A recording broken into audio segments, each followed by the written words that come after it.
Every year, approximately 700,000 people in India suffer from cardiac arrests at different periods of time. However, performing CPR before the arrival of emergency services doubles the survival rate from a sudden cardiac arrest. The purpose of CPR is to maintain circulation and oxygenation to keep vital organs alive.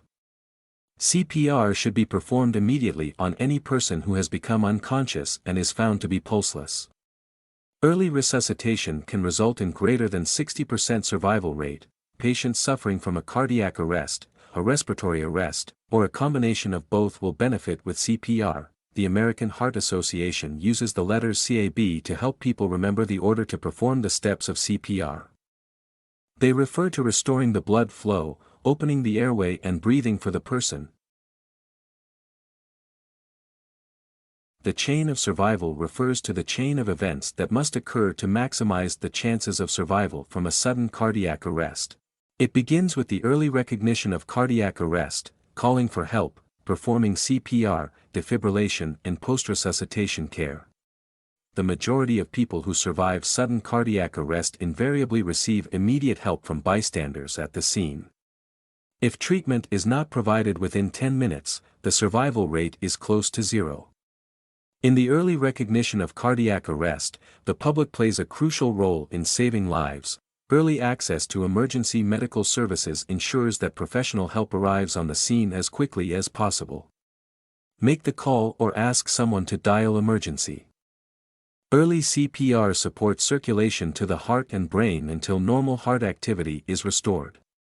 The first chest compression is critical to survival. Paramedics carry with them portable defibrillators, which can help to restore a normal heart rhythm and improve the chances of survival. Paramedics monitor and support for the person's heart and other vital functions, to help them recover from the cardiac arrest. They provide advanced life support to the patient. Preparing for CPR requires you to weigh in a few factors that determine your next course of action. When you find an adult lying on ground, assess to make sure the scene is safe for you to respond to the downed patient. Shake the shoulder and ask, "Are you all right?" Lift the chin up by tilting the head, to open their airway. Look at their chest to see if it rises and falls.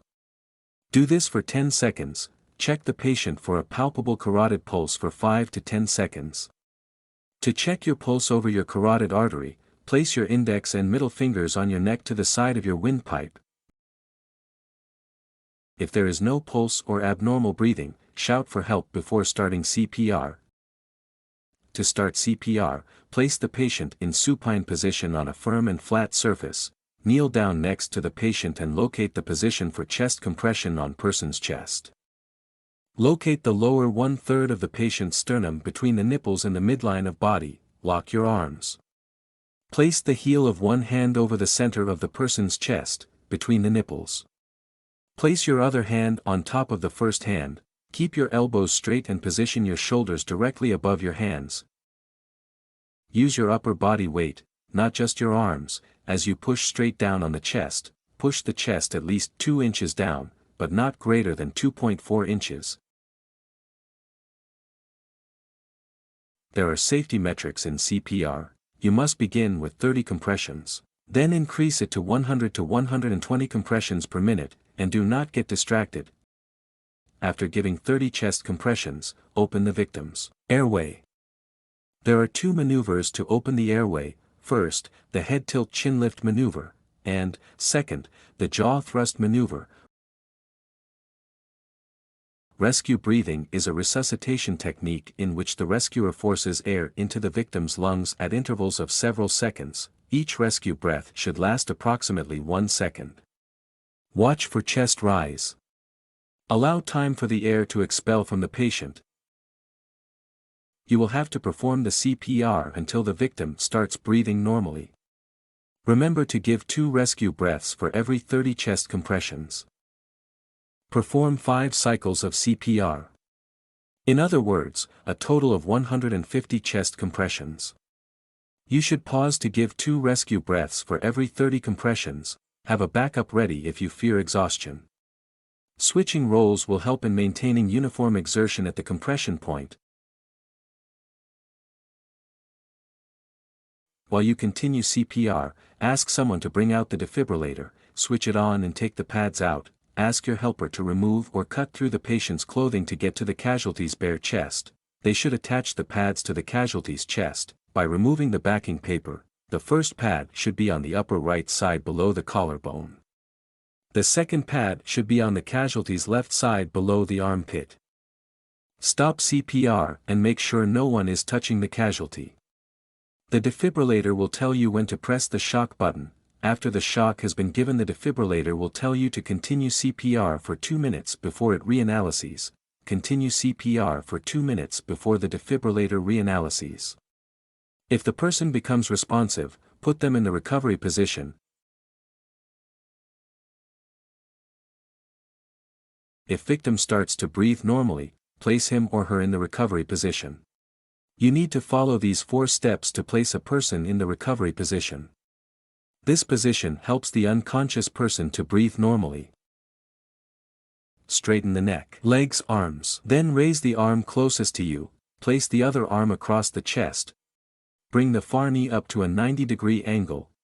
Roll the person towards you and ensure that the head is supported. Remember, it's safe to place someone in the recovery position who is not responding to you but is breathing normally.